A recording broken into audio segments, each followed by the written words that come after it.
I'm Dean. I'm the dad. I'm Laura. I'm the mom. And I'm Krysta, and I'm the daughter. And together we are Family Plot. Very nice, very nice. We're learning how to do this finally. It's only taken us 155 episodes. Yeah, but Excuse me, I think I've had it down pretty good. Thank you very much, sir. All right, well, let's get the housekeeping stuff out the way.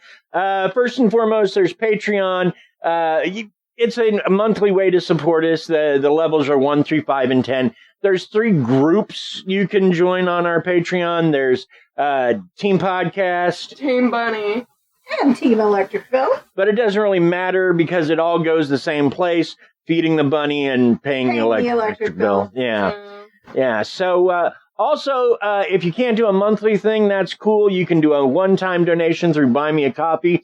Well, any whole dollar amount, I believe. So there you go. And last but not least, if you can't do money, there is one thing you absolutely can do. And that is if you enjoy the show, share it on social media. If you don't enjoy the show, keep it to yourself. Wow, we're really together tonight. And if you can say something nice, don't say it at all. That's right, Thumper. All righty. Now, today, we travel to St. Joseph and Liberty, Missouri in the early 1800s as we look into the life, times, and crimes of a Missouri outlaw legend. Today, we look into the life, gangs, and death of Jesse James and the James Younger Gang on this historical true crime episode of the Family Plot Podcast.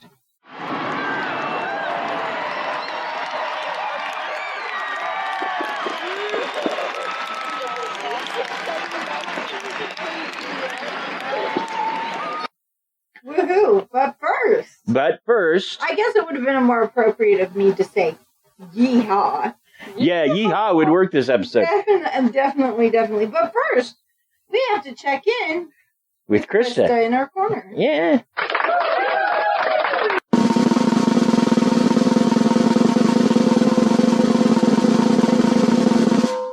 It's not just any corner, it's Krysta's Corner. Hello, everyone. Welcome back to Krysta's Corner. I almost called myself Crystals. Y'all know how much I hate that. Because I just thought you were going to say your full name, Krystalyn. I might have, but like Krysta, I don't know. And to be fair, this is like the only place you go by Krysta anymore. Yeah. Most of the time you go by Chris, but she's keeping her options open, which I appreciate. I'm keeping things open. Absolutely. You're 14. You don't have to nail anything down flat. You got plenty of life to live. Yep. So, what's going on this week in Krysta's Corner? In this week in Krysta's Corner, we're going to talk about how much Chris needs to sit down and take a mental earth check. Okay. Because I have been binge watching a show for 2-3 days now, and I'm already 3 seasons in, each season being 25 episodes. Okay, but what's the show? Miraculous. Today we're going to be talking about Miraculous Ladybug. Alright. So to be fair to you, while each season is 20 episodes, with the episodes are approximately, 25 minutes long? 25 minutes long. So that's not as drastic as it sounded when you said you were 3 seasons in 3 days. It's still a lot of time. It is. 10 hours a day for anime is a little excessive, but you know, you're young. It's summer. It's summer. I gotta go back to school here soon. And next week is Shark Week, so you have that to look forward to. I did bring that up in one of my classes today. Somebody posted a Jason Momoa gif, and I'm like, hey, Jason Momoa is hosting Shark Week next week. Wow. So, Ladybugs. Ladybug in Okay, so I know what Miraculous Ladybug is, but I don't think your dad is very familiar, and I'm sure there's probably a lot of people who may be listening to this. What are they talking about, Miraculous Ladybug? So, for those who don't... How dare you? I know exactly who Miraculous Ladybug is. It's the character Dennis Leary plays in Bug's Life. No! Miraculous Ladybug is a anime or a show that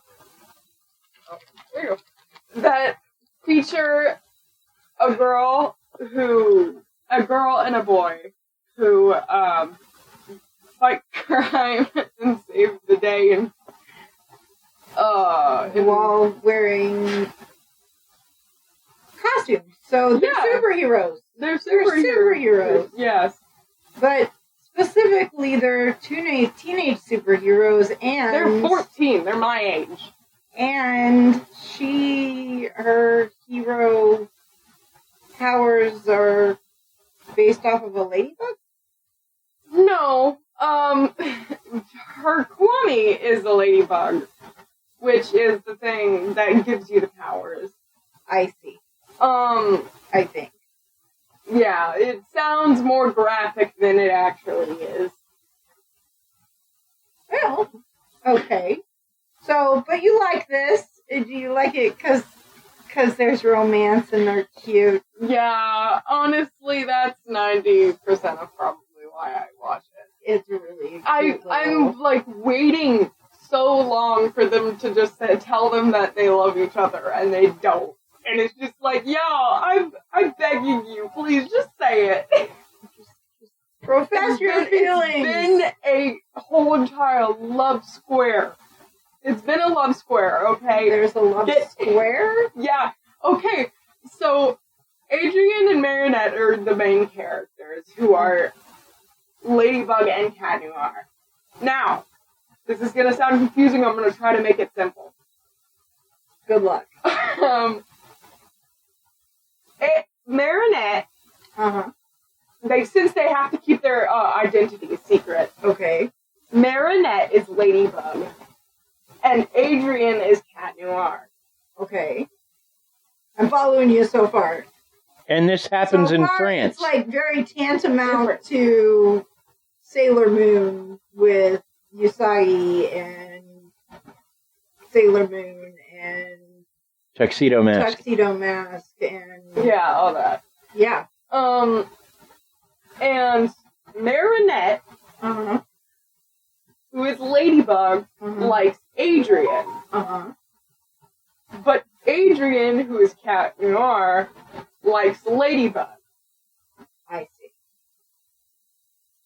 So, all that time, they know nothing about how they like each other. Right. They just know that one likes them as one side, I guess, and the other likes them on the other side. Do they know that each other is the other? No, since they have to keep their identity secret. Very, very much, like love triangle. But it flips in the 4th and 5th season, and now Adrian, who's Cat Noir, likes Marinette, and Marinette, who's Ladybug, likes Cat Noir. I see. So it just flips completely. But not really, because they still like each other. They just don't know that it is each other. Yeah, and then they start dating, not knowing that they are each other's superhero buddies, I guess. Gotcha. So the two non-superhero who like each other's superhero forms are dating each other because they don't know that they are the superheroes? Yes. Wow. Glad you kept that not complicated. Did it end up complicated anyway? So it's like a teenage Batman and Wonder Woman if they grew up in Paris instead of cool places like Gotham City and Themyscira. Sure. Yeah. Okay. We'll go with that. Now we're all on the same page. Well, I am glad that you found something that keeps you interested, at least for now. I'll probably be until next week. Like, Sure. the beginning of next week, probably on Monday, I'll start watching something else because Okay. I finished it. Well, that's good because then you'll have something else to talk about for Christmas. That's what I was gonna say. Absolutely, I like it. How am I doing keeping my voice up? Is it good? So far, Okay, cool. All right, great job. Do you have anything else you want to share with us? No, but these Sour Patch Kids are amazing. Great, Sour Patch Kids are amazing, huh? Okay, good to know. Yeah, even Dad tried one. He was like, yeah, it's not bad. It's not bad at all. price was good. Hmm? I think I paid like 50 cents a bag for this. Not bad. Yeah. Mm-hmm. So what else is going on in Krysta's Corner? You love your parents. Yeah, that's why I'm here. Hey. Well, your parents love you. Yeah. Got your haircut last week. You're still liking that. I did get my hair cut. I do need to wash my hair. Yeah, it's a little. You got a little grunge going on, but it's okay. With that green shirt you're rocking, you can hardly tell. It's kind of a gray, actually. It's gray now. But it used to be. And speaking of Paris, it has French on it. Yeah. Yep, yes it does. They're in France, I'm pretty sure. Yeah, Yeah. they're in Paris, France, with the Eiffel Tower. Yeah. Yep. It's true. It's true. Paris, France is a pretty place. I want to go there. Yeah, you know. If you I like nature, guys. I Grow like nature up and be an attorney. Attorneys make lots of money. You can travel all over the world. I'm blaming on it. If you're an attorney and would like a legal secretary, or one you'd have to train, but one that would be willing to learn the business at your knee, so to speak, reach out. Our Krysta might be available as long as she doesn't have to leave Kansas City. As long as she doesn't have to leave Kansas City. Okay, well... She is still a little young to go and learn to be Yeah. a legal secretary. But Yeah, but if you want to teach me things, like legal things, yeah, I was gonna say not that is a loaded keep your offer. minds out of the gutter. Okay. Hopefully we don't have anybody like that listening to our podcast. I Yeah, might have to I can't imagine someone, with that kind of brain going, let's listen to a wholesome family podcast where the dad has to bleep it out if they ever say a word, harder than darn. But, yeah, you can teach me, and then when I go into college, I'll go do my classes, and then I'll be your attorney. I think. Yeah. You just have to pass the bar. Once you have the proper training, I'm sure you can too. I'm really good at debating things. Awesome. You going to take debate next year? No, I'm thinking of taking acting and then trying out debate. That's fair enough. Or not acting, it's the competitive drama. Yeah. Okay. Yeah, but then you can go into theater as well if that's something that you're interested in. Which, after you went to that musical Yeah. a few weeks back, your dad and I both really felt like the acting bug might have bit you. And I was trying to get you interested in another podcast that is called We Hear Voices, I think is the name of it. With Will Friedle, that has a lot of different voice actors on there, because I think that's something that you would be interested in too. So. Probably. See, I really want her to see Pippin, the musical Pippin. So, Pokemon. Wow. Pippin is a wild Pokemon? No, that one. Oh, the Lexi that just poked her head into the studio? Yeah. So is that all that's going on in Krysta's Corner this week? Probably not. I always thought. That's okay. We'll make time for you if you want to talk it out. We got you, girl. But for now, I'm going to close it out with applause for Krysta. Woo! Krysta applause. Yay! Alrighty. So let's begin our Jesse James themed episode by talking a little bit about Jesse's early life. He was born Jesse Woodson James on September 5th, 1947 in Clay County, Missouri, near the modern city of Kearney. Wait a minute. Did you mean 1847? Yep, 1847. Yeah, I did. Don't know why anyway, yeah, it's September 5th, 1847. I was going to say 1940. Yeah, it would be a different guy, wouldn't he? A definitely different story.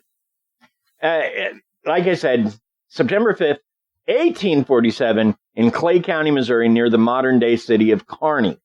The area he was born in was referred to as Little Dixie, and I never knew that was even part of Clay County's history, because it was mostly inhabited by former residents of Kentucky and Tennessee. Interesting. Jesse was a middle child with an older brother, Robert Franklin Frank James, and a younger sister, Susan Lavinia James. His father, Robert S. James, was a hemp farmer initially, but became a Baptist minister prior to moving to Missouri. He arrived with 6 slaves and purchased 100 acres of farmland. He helped to found William Jewell College, which I see as sort of a black mark against the college. Yeah, you know. Because it was founded by a slave owner. But at the time, it wasn't a negative connotation. Maybe not, but still. I know. It's a little dirty. You are not wrong. Now, after he helped found William Jewell, he went to California to minister to miners that were also heading to California because of the gold rush. Oh, miners.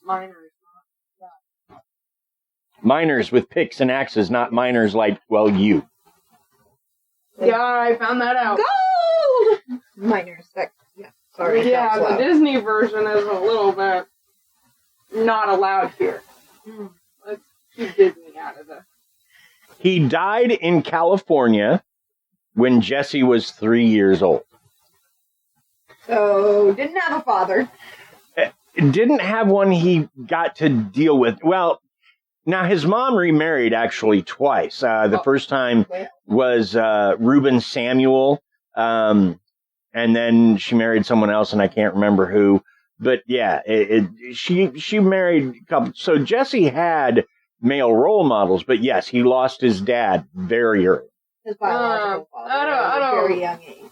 Listen, if I married someone until they were dead, it would be very hard for me to move on. So hard that I might just live the rest of my life alone. Yeah, but that's what we're saying. His dad went and died, and then his mom remarried. Yeah, that's where I'm... So, let's look at the world for young Jesse James. Missouri was a border state, and the looming Civil War caused a lot of problems in the area. For one, Clay County settlers in the area known as Little Dixie planted the same crops they had in their former states. 75% of Missouri's population came from the South or other border states. They came with slaves and bought more as needed. Overall, Missouri's slaves made up 10% of the state's population. But in Little Dixie, that percentage was closer to 25%. In fact, the area of Little Dixie was southern in other ways as well. So when the Kansas-Nebraska Act was signed into existence, the people of Clay County became very concerned about bordering with the new Kansas territory. They wanted to try to influence the state from within. In fact, when Civil War did break out, the people of Clay County became very concerned about bordering with the new Kansas Territory. They wanted Kansas to be a slave state. And, in fact, many from Missouri moved into Kansas in order to try to influence the state from within. When Civil War did break out, much of the fighting was on the Missouri-Kansas border, as Kansas abolitionists faced Missouri slave owners determined to have their way. So that was the world that Jesse James grew up in. Sure. And so, I mean, we already see there's a lot of negative examples for him to have learned from in that part of the world at that time. Now, with the Civil War in full swing, in 1861, after a series of clashes between formal troops, guerrilla fever gripped Missouri. And when I say guerrilla fever, I'm not talking about people getting into hairy costumes and pretending to be an ape. I'm talking the other kind of guerrillas that hide out and shoot people with guns that aren't paying attention. These battles largely pitted secessionist forces called bushwhackers against Union troops, which were mostly local militias known as Jayhawkers. These conflicts were quite bitter and often led to increasingly brutal tactics on both sides. Well, my thing with how did all those people hide behind the one tree in Kansas? That's what. That's a great question. Well, maybe they were hiding on the Missouri side. We have a lot more trees. Well, there may have been. Now, these conflicts were quite bitter and often led to increasingly brutal tactics on both sides. Confederate forces would scalp the dead, execute prisoners, and murder civilian Unionists. Union troops would lock up entire families of suspected Confederate sympathizers, would declare martial law and arrest and summarily execute citizens, or just banish them from the state.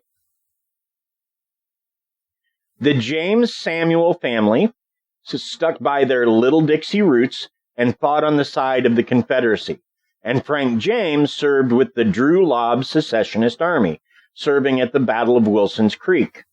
Shortly after that battle, Frank got sick and was sent home. In 1863, Frank was identified as a group of guerrillas operating out of Clay County. Union troops raided the James Samuel farm and tortured Reuben Samuel by briefly hanging him from a tree. In some legends, they also whipped young Jesse. Frank James eluded capture, however, and is believed to have joined a band of partisans pro-slavery guerrillas known as Quantrill's Raiders. And we talked briefly about Quantrill's Raiders when we talked about the historic Independence Jail, the old historic Independence Jail. Frank James is believed to have taken part in the massacre of some 200 men and boys in Lawrence, Kansas, in retaliation for their attacks on the families of some of Quantrill's men. Afterwards, Frank fled to Texas with Quantrill, returning to Clay County later as part of Fletch Taylor's group. Fletch was a lieutenant of Quantrill's, basically. In 1864, Taylor was seriously wounded, losing his right arm to a shotgun blast, because back then medicine was, well, let's just cut that thing right off. Here, have a shot of whiskey. That'll help. So, yeah. But it was about this time that Jesse went and joined. Right. 16-year-old Jesse James joined his brother also in Taylor's group. Afterwards, the James boys found themselves in William Bloody Bill Anderson's group of bushwhackers. It was around this time that Jesse was wounded in the chest and returned home to Clay County to recuperate. Just prior to that, Jesse and Frank were both reported to have taken part in the Centralia massacre, where they stopped a train with unarmed Union troops returning home from the war and injured or killed 22 of them, scalping and dismembering some of the bodies. Further, the two boys were also reported among a group of men who had waylaid Major A.C.E. Johnson's regiment, killing every man who surrendered, which numbered over 100, and even among the group that killed Johnson himself. Jesse was on patrol near Lexington, Missouri, where he earned a second life-threatening chest wound when he was shot trying to surrender, something else we briefly discussed in our historic Independence Jail episode. Kid's, 16, 17 years old, and he's almost died twice fighting in this war? Yeah. Gunshots to the chest both times. So, this is going to be a longer than normal episode, or at least it feels like it's going to be.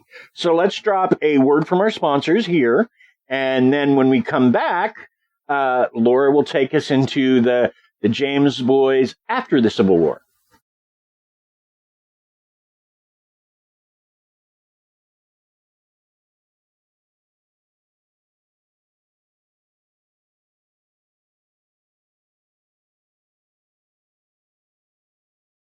How do you feel, Krysta? How do I feel? Sponsored. I feel sponsored. Mom, you look like you would feel sponsored. Mom, do you feel sponsored? I do feel sponsored. Thank you, Krysta, for checking on me. I appreciate you. Do you feel sponsored, Dad, though? Yes, I do. Okay. After the Civil War, Jesse was still recovering from his chest wound, the second one, and Missouri was tensions boiled between staunch anti-slavery Unionists represented by the Republican Party and conservative Union segregationists represented by the Democratic Party and ex-Confederates who were also tied to the Democratic Party, especially in the southern half of the state. Jesse was bedridden at his uncle's boarding house in Harlem, Missouri, a small community just north of what used to be the River Quay. River Key. River Key? Yeah, it's pronounced River Key. There used to be a haunted house, actually, in downtown called something or other, the Skeleton Key, but it was spelled Quay. Oh, cool. Good to know. I've never been to a Kansas City haunted house, so that's part of my issue. Oh, sorry about that. And while he was bedridden, he was tended to by his cousin Zerelda Z. Mims, who was named after Jesse's mother. Jesse and Z began a courtship that would last 9 years until the two were married. Wait, he married his cousin? Married his cousin. Well, Sweet home Alabama. Well, they were originally excellent. they were originally from Kentucky, so Well, okay. That's what it is. You want me to say something else? Okay, then. It was around this time that many suspect that Archie Clements, a former bushwhacker, commander of Jesse's, engaged with several former members of his militia in the first daylight bank robbery in the United States. Many, after discovering how successful Jesse and Frank were as bank robbers, accused them of taking part in this crime. However, many historians argue that Jesse was still bedridden at the time and could not have taken part in the robbery. To this day, no evidence has been discovered that conclusively rules the brothers in or out of this particular robbery. Clements' group also conclusively attacked a jail, freeing several of Quantrill's former men and killing a jailer in the process. Jesse and Frank were believed to be part of this group. Governor Thomas Clement Fletcher ordered militia into Johnson County to subdue the guerrillas, but Clement's men continued to harass targets, even taking over Lexington, Missouri on election day in 1866. Clements was shot dead shortly thereafter. The remainder of Clement's gang continued to rob banks over the next 2 years, and in May of 1867, they robbed a bank in Richmond, Missouri, killing the mayor and 2 others. Some witnesses were quite certain that they saw Jesse and Frank James both among the robbers. Okay, let me take us into becoming famous and the early days of the James Younger Gang. Jesse James didn't become nationally famous until December 7th of 1869, when the James brothers robbed the Davis County Savings Association in Gallatin, Missouri. The gang didn't make much on the robbery, but Jesse shot and killed Captain John W. Sheets, mistakenly believing him to be Simon P. Cox, the man who had killed Bloody Bill Anderson during the war. It was shortly after this robbery that John Newman Edwards, editor and founder of the Kansas City Times, began to publish letters from James where Jesse claimed to have not been part of the robbery, and as Jesse continued to send the letters, they became more and more political in tone, as Jesse lambasted Republicans for how they treated former Confederates, and expressed his pride in having served the Confederate cause. Now, I should also point out that while this did make him famous, there was a bit of a backlash because there were people who were very upset about that robbery. And in fact, in the time, in a different paper, someone said, no bloodier or worse deed has been committed than the shooting of John W. Sheets. He had it coming in his name. What? You said shoots. Sheets, not shoots. Oh. These letters and Edwards' often accompanying editorials helped James appear as a Confederate striking at the heart of the Reconstruction. Meanwhile, the James brothers joined with Cole Younger and his brothers, John, Jim, and Bob, as well as Clell Miller. Clell, there's a name you don't hear anymore. That is true. And other former Confederates to form what became known as the James Younger Gang. With Jesse James as the most public face of the gang, though with operational leadership likely shared among the group, the gang carried out a string of robberies from Iowa to Texas and from Kansas to West Virginia. That's a lot of states in that. That is a lot of states. In that circle where he worked. So at the time, like today, they might be able to track something like that. At the time, this was new and there was no defense against it. Absolutely. They robbed banks, stagecoaches, and a fair in Kansas City, often carrying out their crimes in front of crowds and even hamming it up for the bystanders. On July 21st, 1873, they turned to train robbery, derailing a Rock Island Line train west of Adair, Iowa, and stealing approximately $3,000, equivalent to $73,000 in 2022. So they did well for a day's work. Not too bad, yeah, sure. For this, they wore Ku Klux Klan masks. Wow. By this time, the Klan had been suppressed in the South by President Grant's use of the Enforcement Acts. Former rebels attacked the railroads as symbols of threatening centralization. The gang's later train robberies had a lighter touch. The gang held up passengers only twice, choosing in all other incidents to take only the contents of the express safe in the baggage car. John Newman Edwards made sure to highlight such techniques when creating an image of James as a kind of Robin Hood. Now, despite public sentiment towards the gang's crime, there is no evidence that the James gang ever shared any of the robbery money outside of their personal circle. Jesse and his cousin Z married on April 24th, 1874. They had two children who survived to adulthood, Jesse Edward James, who was born in 1875, and Mary Susan James, later Barr, born 1879. Twins Gould, Gould, and Montgomery James, both born 1878, died in infancy. Jesse Jr. became a lawyer who practiced in Kansas City, Missouri, and Los Angeles, California, of all places.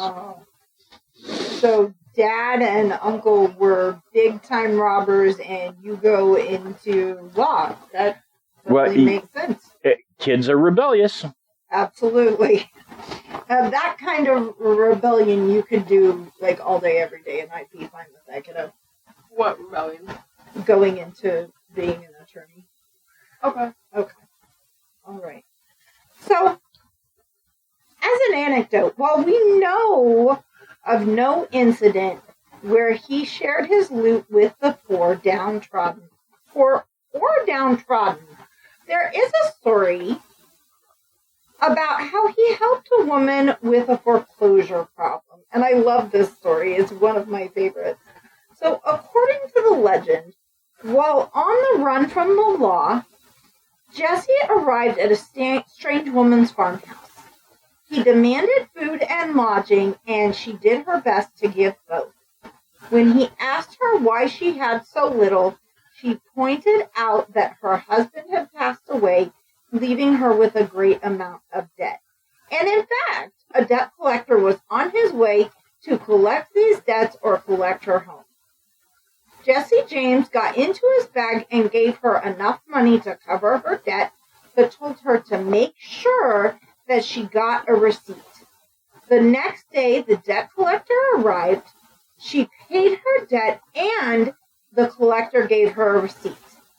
Afterwards, as she watched the collector leave, she saw him run into none other than Jesse James, who smoothly robbed him of all of the cash that he had on him, managing to save the woman and not spend a penny in the process. And that story may be apocryphal in that it may not have happened, but it has traveled down in that form since Jesse's time. So I included it. So much so that it was included in the show, Legends of the Museum. Mysteries of the Museums. Mysteries of the Museum. Yes, it was included in that as well. Mm-hmm. And the story has variations. Like in some variations, it wasn't just Jesse; it was his whole gang that was hiding out there, which makes. But either way could make sense. I mean, he would travel with his gang when he could, but sometimes they would just split up to make it harder for people to find them. Sure. So let's bring in the superheroes, or what passed for superheroes at the time. The Pinkertons. Now, I'll be honest, I'm not a big fan of Jesse James. I like the fact that he stood up for what he believed in, and I can respect that. But all in all, I don't think we would have gotten along. The Pinkertons, though, I like even less, and you'll see why as I go and get into this. So one of the companies that was being stricken by the James Younger gang hired the Pinkerton Detective Agency out of Chicago to go after James. Now, the Pinkertons were well known for their forays against urban professional criminals, as well as guarding business interests, such as by strike breaking, which is basically they'd go to people who were on strike and beat them up till they stopped striking and went back to work. Right. But they had no luck in going up against James. Robert Witcher, and that isn't spelled like Witcher the series, it's Wicher, like Witcher. Which is which. Yeah. Now, he was a Pinkerton operative with a directive to infiltrate the James family farm and was found shot and killed. Ooh. Because... That's what happens when you go trying to infiltrate a family farm. Well, especially in Little Dixie, where everybody knows everybody. Right. And Jesse was beloved. Right. 2 other Pinkerton detectives were killed in a shootout with the Youngers, though John Younger died in the skirmish. Allenton Pinkerton, the owner of the agency, took on the case as a personal interest and in fact stated in a letter that he intended to burn the farm to the ground. In this raid, Archie James, Jesse's younger half-brother, was killed, And when dynamite was thrown into the house, Jesse's mother, Zerelda, and yes, this is his mother, remember, his wife? His sister, yeah. Yeah. I mean, not his wife / cousin, right. His mother, Zerelda, had one of her arms blown off. Now, I'd heard of this story, but I thought it happened in his youth. And it would explain why he went into the business he did. No, they were coming after him pretty hard. But this turned public sentiment against the Pinkertons, especially in Missouri. Right. Because it was seen as an overreach, which I tend to agree with. Yeah, absolutely. Absolutely. I mean, his mother didn't do anything. Why are you attacking his mother's home? Because it was believed if they attacked her enough, Jesse would show up to defend her and they could arrest him. Well, and that kind of goes along with where you say that you don't care for their methods and you like the Pinkertons even less, which I can see for sure. So let's talk about the end of the gang. Absolutely. So, the end of the game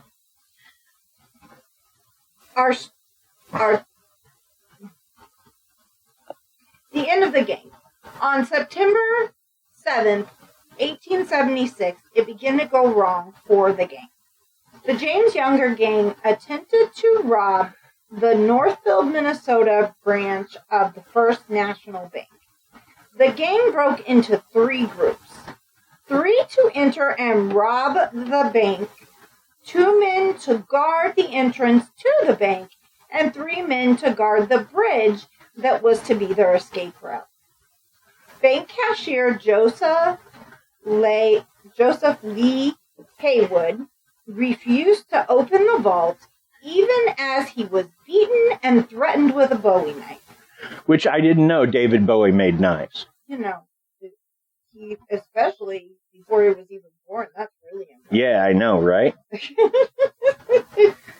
it was like his grandfather or something. It was actually Jim Bowie, but and I've heard that name pronounced Jim Bowie, but okay, that was before David Bowie existed, and that changed how I say that name forever.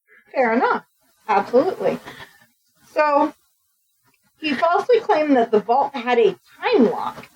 As the men inside attempted to deal with Haywood, another bank employee raced out through a back door, catching a bullet in the shoulder, but otherwise escaped with the rest of him intact. The townspeople noticed the bunch in front of the bank and bunch on the bridge and realized this was a problem. The men on the bridge fired several shots into the air with the hopes of clearing the streets, but instead it drove the townsfolk into cover.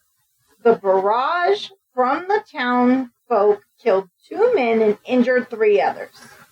Only Frank and Jesse escaped, and in the process, they set 14 Rice County mills on fire. Both Frank and Jesse vanished for a time before resurfacing in Nashville, Tennessee. Frank seemed determined to settle down, but Jesse was restless. In 1879, the restless Jesse recruited a new gang, robbing a train in Glendale, Missouri, which is now part of Independence, as well as several other robberies. But these were not the battle-hardened men that served in the James Younger gang. These were young men who fought, argued, and lacked the discipline of the earlier versions of the gang. Jesse eventually scared some off, others were killed or captured, and it is believed that Jesse shot and killed one member of his own gang. So, let's take a moment for another word from our sponsors. I'm not sure we'll need it, but just in case, let's take a moment.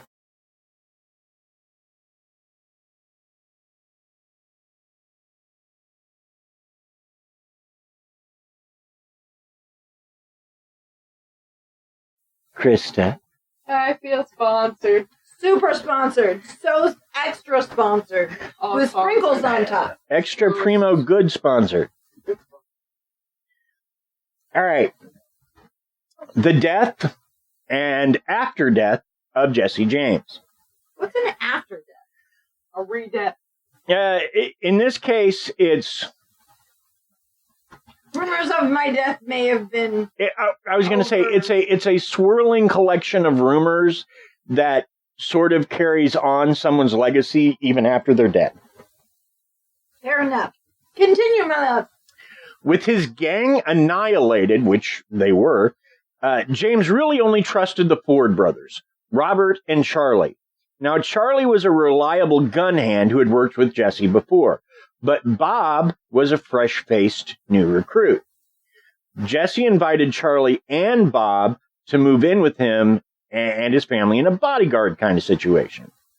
Now, what Jesse did not know is Bob had infiltrated the gang in order to kill or capture Jesse.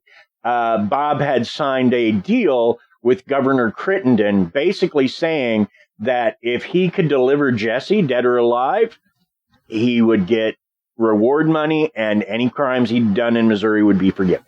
Wow, that's a pretty sweet deal, Bob. So, you're a jerk. On April 3rd, 1882, Jesse had just read the paper and learned that gang member Dick Little, and that's Liddill, and yes, that is one of the funniest names I've ever heard. It sounds made up, but it ain't. Had just confessed to the murder of Wood Height. Now, Jesse was very suspicious that neither of the Ford brothers had mentioned anything about this to him. Robert Ford later said that he believed that Jesse, in that moment, understand that his two friends were there to betray him. Instead of confronting the Fords, Jesse laid his pistols down on the arm of the couch and turned towards a dusty painting hanging over the mantel. He began to clean it when Bob Ford shot him in the back of the head. Wow, there's a brave, bold move right there. Turn your back on me. Boom, okay. Now I'm going to go collect my reward money. Ford F-250 really came to life and said, "Pow, pow, pow." Wow, that was a... The Fords took their share of the reward and fled Missouri, and neither one ended well. I didn't write it down or anything, but like Bob was killed basically in revenge for Jesse's death years later when he was running a saloon, and Charlie died penniless and alone. Well, there you go. That's what turning on somebody gets you, I guess. Yep. Now, Jesse's 2 chest wounds and half-missing middle finger served to identify the body. Jesse was buried in front of the James family home, though his body was eventually moved to Kearney. Jesse's mom made the following epitaph for him. In loving memory of my beloved son, murdered by a traitor and coward whose name is not worthy to appear here. Mom loved Jesse still. Yeah, absolutely. James' wife, Z. Mims James, died alone and in poverty.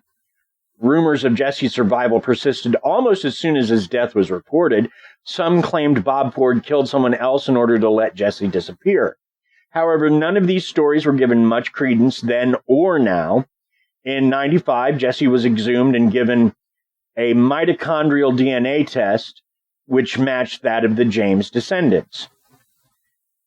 So that pretty much closes the door on anybody but the body in Kearney being Jesse James. Right.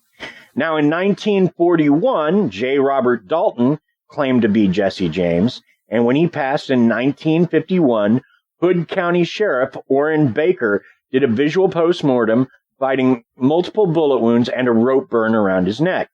J. Robert Dalton was buried beneath a headstone that read Jesse Woodson James. With the revelation of the Kearney's body's DNA, it almost certainly means the body in Granbury, Texas, which is J. Robert Dalton, sorry. Mm-hmm. But it almost certainly means the body in Granbury, Texas isn't. Not him. Yeah, Right. It's not James. Can't be. Right. So, now that we've come to the end of his earthly life, let's talk about kind of his legacy, right? Where he's shown up in popular culture since. So, the James family farm in Clay County, Missouri operates as a museum and a historic site.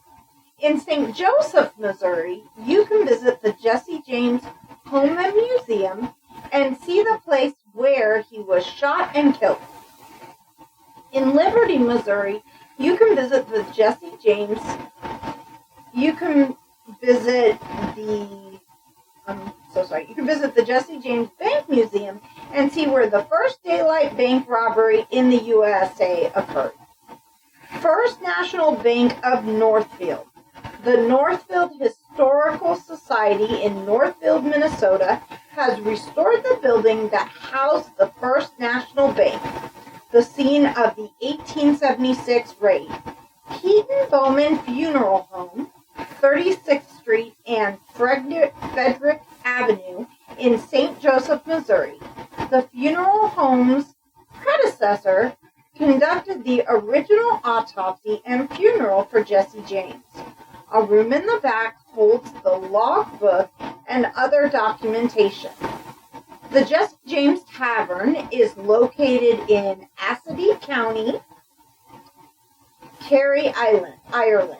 It has been claimed that James' ancestors were from that area of Ireland.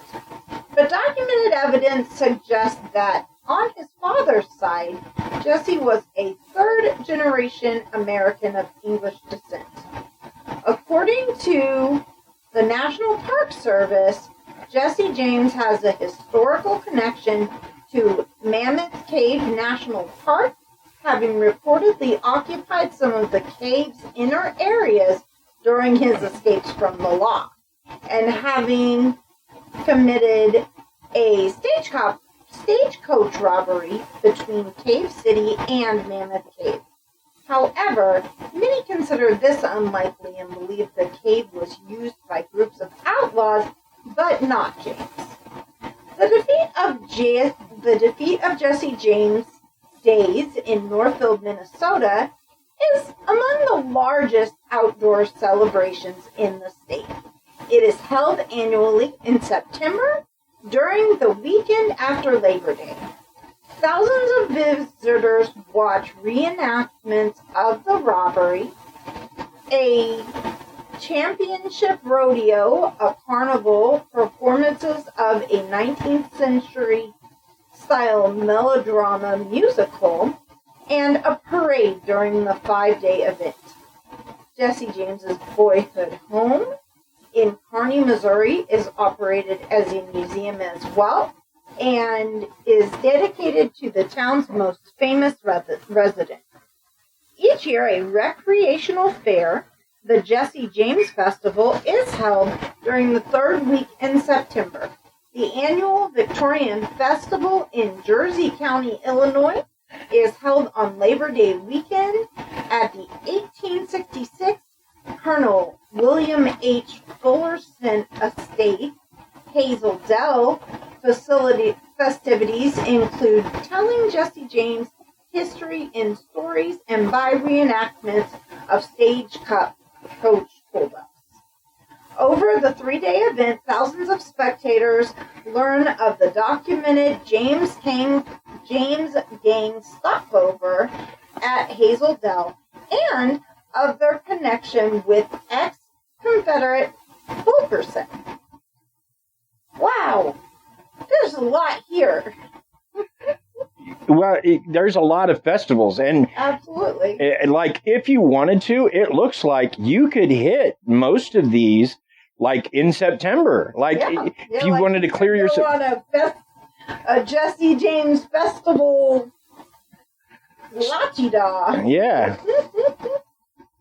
So Russellville, Kentucky, the site of the robbery of the Southern Bank in 1868, holds a reenactment of the robbery every year.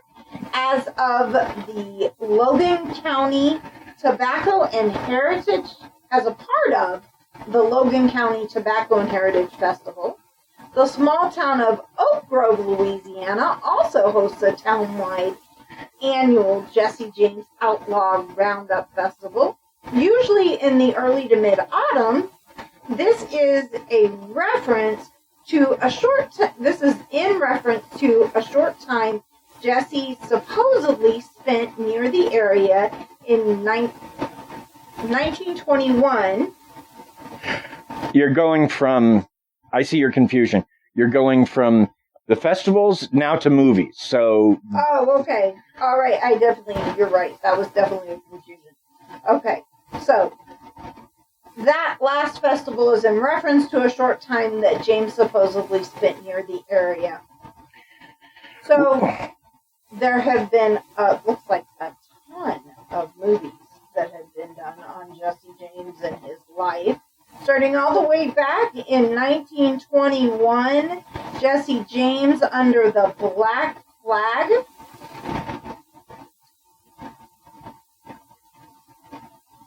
In 1921, Jesse James as the Outlaw. In 1927, Jesse James, the movie, I guess. In 1939, there was another movie titled Jesse James. And the first two, it looks like Jesse James Jr. played his father. I don't know if that's an actual relative or just, I don't know how long the Hollywood history of changing names goes back to actors. Gotcha. So I don't know. Those people, that person might have just changed their name to Jesse James because they played the role. Right. I see what you're saying. Absolutely. I couldn't find any absolute certainty that it was Jesse James Jr., who at that time would have been deep into his attorney phase. Yeah. But he was also living in Los Angeles, California, so the idea that he was in a movie can't be ruled out. Good, fair enough. Absolutely. So, in 1939, Jesse James played by Tyrone Power with Henry Fonda as Frank James and John Carradine as Bob Ford. In 1939, Days of Jesse James,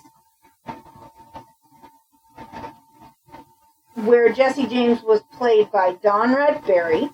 In 1941, Badman of Missouri, in which Jesse's character was played by Alan Baxter. In 1941, another movie, Jesse James at Bay, where Jesse was played by Roy Rogers. In 1942, The Remarkable Andrew, in which a character representing Jesse James was played by Rod Cameron. 1943, The Kansan, and in that, the character was played by George Reeves. So, an early appearance by the man that went on to be Superman. Yeah, absolutely. That's exactly what I was thinking that was. In 1947, Jesse James rides again, and in that movie, Jesse's character was played by Clayton Moore.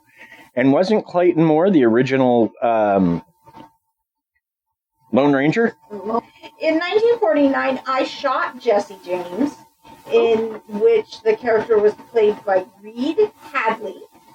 In 1949, Fighting Man of the Plains, and in that movie, his character was played by Dale Robertson.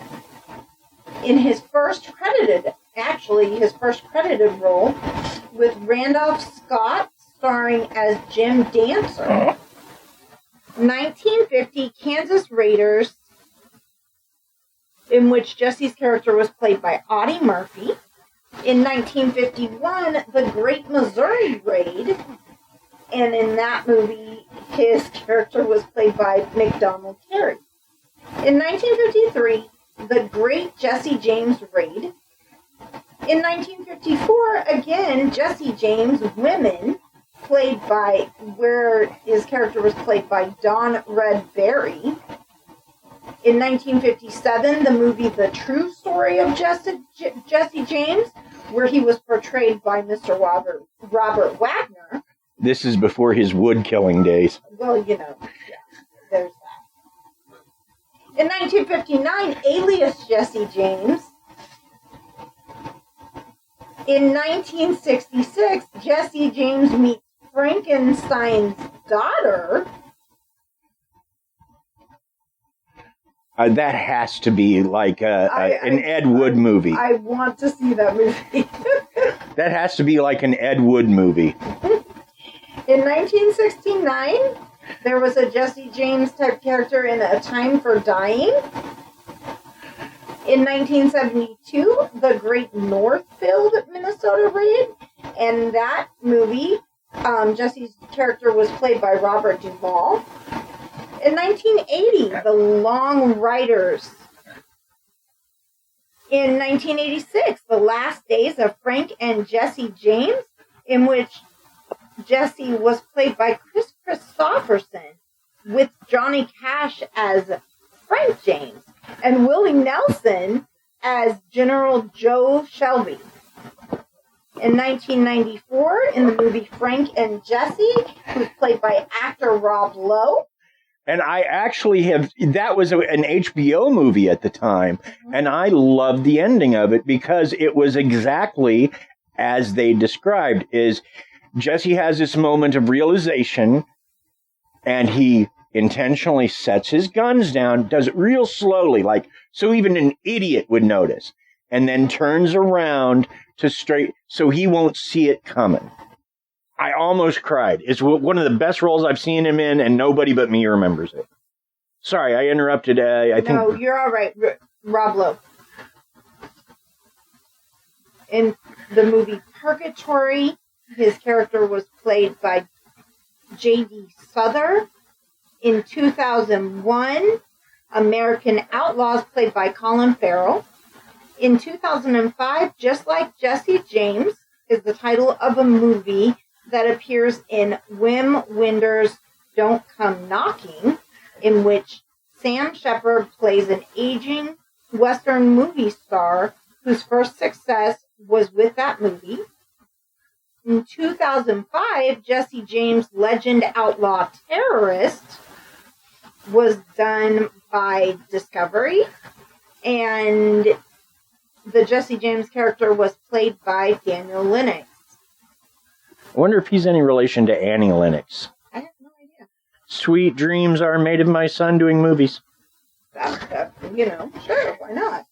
And in 2007, the assassination of Jesse James by the coward Robert Ford, played by Brad Pitt, with Casey Affleck as Bob Ford. This film is considered... I can't believe you just did that in the middle of me trying to finish this. This film is considered one of the most historically accurate portrayals of Jesse James and Robert Ford. And next time, can you do that a little earlier so you break up the whole monotony of me trying to say all the movie titles? See, I guess it wouldn't have worked earlier because she had to wait for the Affleck to come up. I got it. So, in other words, he's been remembered a lot. Yes. A whole lot and a lot. Yes.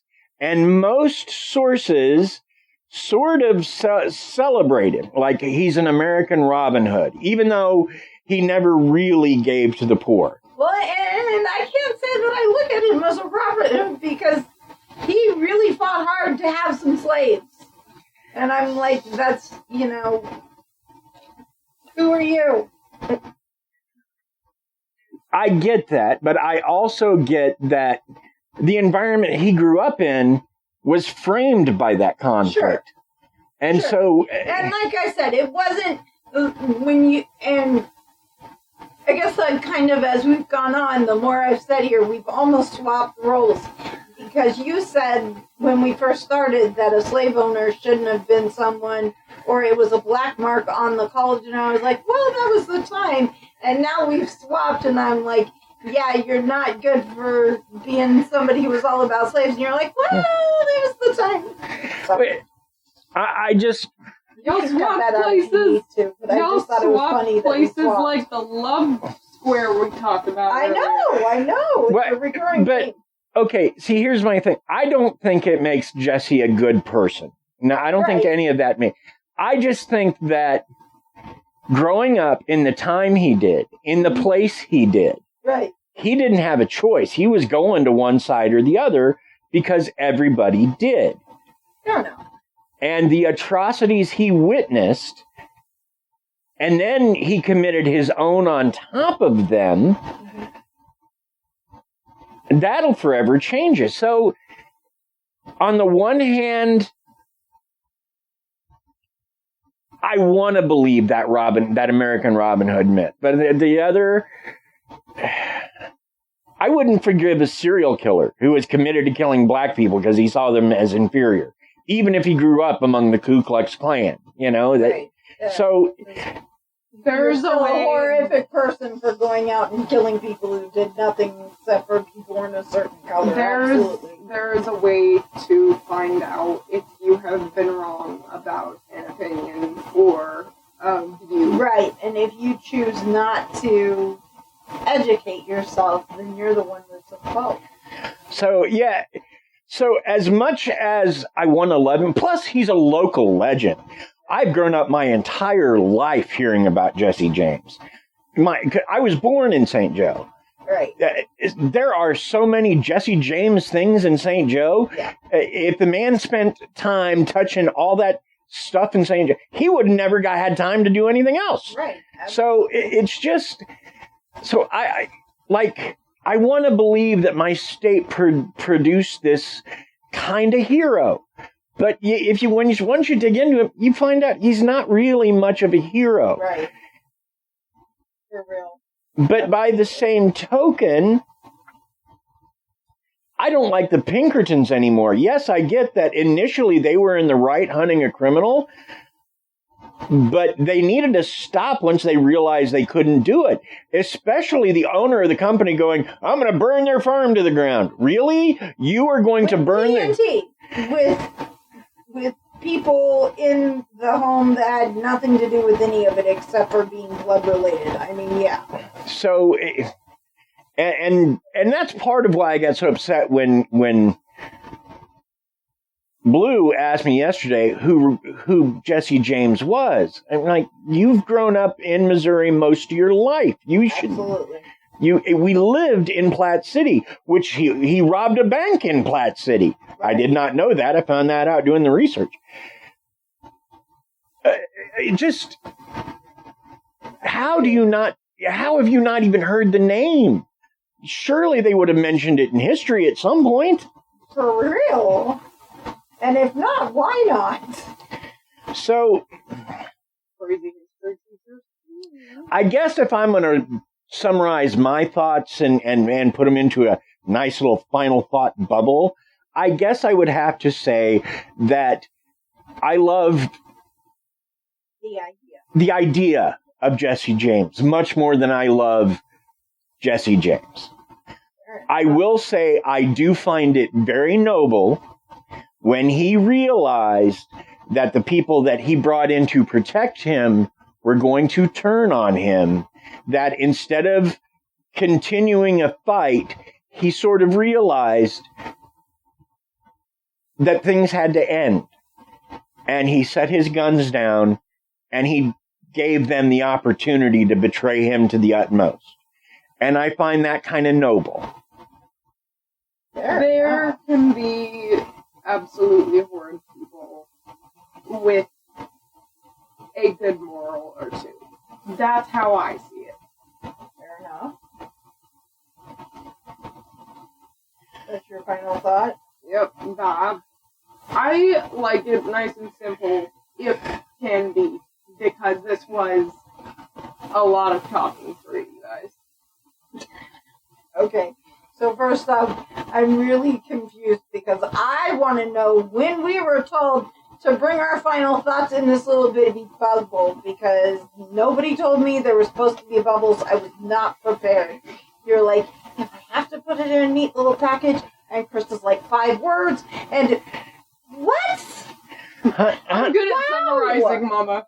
So, okay, just a minute. So, A, I'm kind of confused because now I'm like, okay, yes, he was Mr. Woohoo Robin Hood, and no, he was this terrible. I mean, there were like 16 instances that just we mentioned of him scalping and mutilating bodies. Wow, man. I mean, okay, so for real, if we had somebody come home from the Middle East and go out and join up with a militia of crazy people and start with a militia of other people coming back from the Middle East in our military nowadays and getting together in a gang and going 2/3 across the middle of the country up and down. Man, can you imagine? CNN would have a field day on that. Yeah. I don't care if you've got mental issues. Wow. But in this story, maybe it's the difference between how we are exposed to information now and how we were exposed to the information then, that it was as much about what actually happened as it was about what people found, what people were told happened, right? That word of mouth. Right. And without the guy that editorialized his letters, I don't think Jesse would have became the Robin Hood he did. Right. But I mean, effectively at that point, half the country was just trying to be part of the country again. They had tried to be the southern U.S. as a nation, and it had failed spectacularly. Failed before even really they got beat. I mean, because Confederate money wasn't worth the paper it was printed on. Yep. And part of that was inadvertent counterfeiting, because a guy in Virginia was making copies of their bills and selling them, but at the bottom when he sold them, it said this is not for legal tender. But people would buy the bills, cut that off, and go and spend them in Confederate states, which totally devalued their money to the point where it wasn't worth anything. So it was already failing before they lost the war. Yeah, absolutely. You know, and then because the North was blockading stuff, they couldn't get medicine, they couldn't get, you know. Wow, no wonder we're so serious about people, about counterfeiters. Can you imagine if a counterfeiting ring in this day and age were able to print enough money that they could completely devalue the currency for an entire country, even a small country, which is what the southern states were trying to be. Can you imagine? Wow, that's a lot of people going out and stealing a lot of money. Well, and see, they don't know, but they think it was mostly Northerners who, when they would travel down, would see a place, spend all this Southern money that wasn't real. Sure, absolutely. And then the place that they spend it on goes out and spends it because they had a big spender, and the next place goes and spends it. And wow, how many businesses were probably bought like that with completely free money? Why don't you ever hear those stories? I don't know. I'm jumping down the rabbit hole here like big time. I can see this giant... Okay, I'm going to be quiet now because I feel like this is a crazy story idea or something. Well, I guess for me... so that you don't feel compelled to put your thoughts in a bubble. I guess for me, on the one hand, is the guy who did the horrific things that Jesse James did, and who believed that with all his being that slavery was right. But on the other hand, there's the guy that helped the widow out. If he actually did that, though, but that's what I was saying. It's like at that time it was more of the stories that somebody told as opposed to necessarily what the facts were. Right. Right. I mean, one widow in the middle of nowhere. Who did she tell her story to? There was no news that came out. That was a person-to-person story in that old telephone game.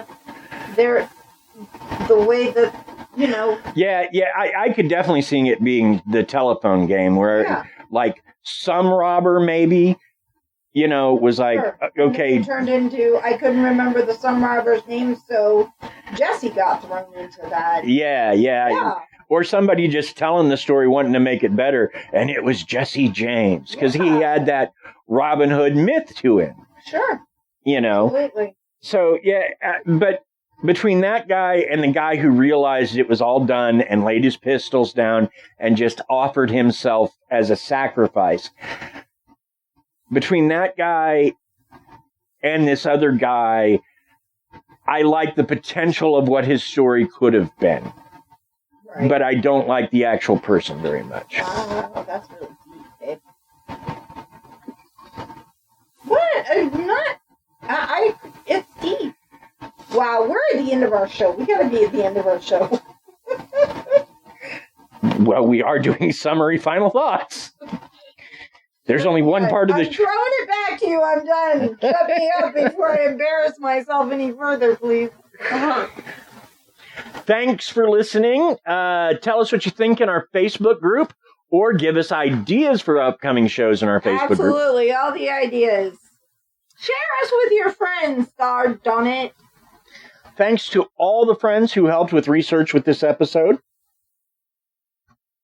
And I got a lot of help from a lot of people with this episode. Wow.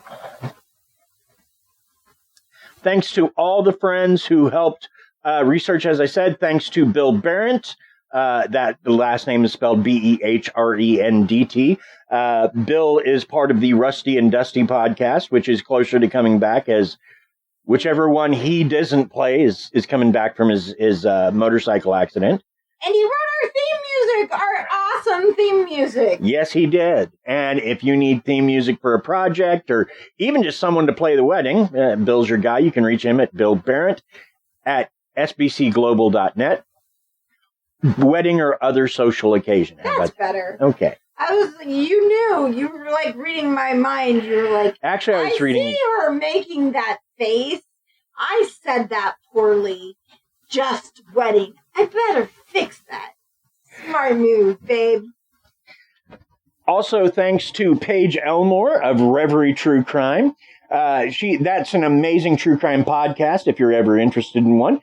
But in addition, she's also a Canva addict. And between her Canva addiction and Krysta's artwork, we have some pretty spectacular logo art. So thank you, Paige. Thank you, Paige. And thank you, Krysta. You're such an amazing artist. I'm so proud of you.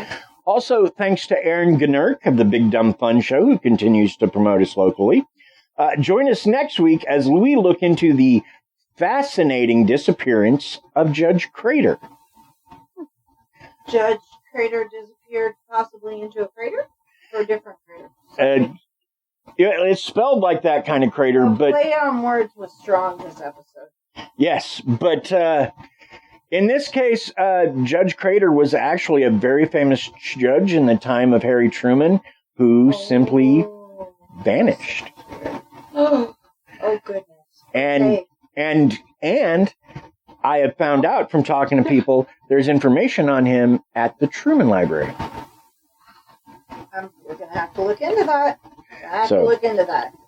All right. Bye.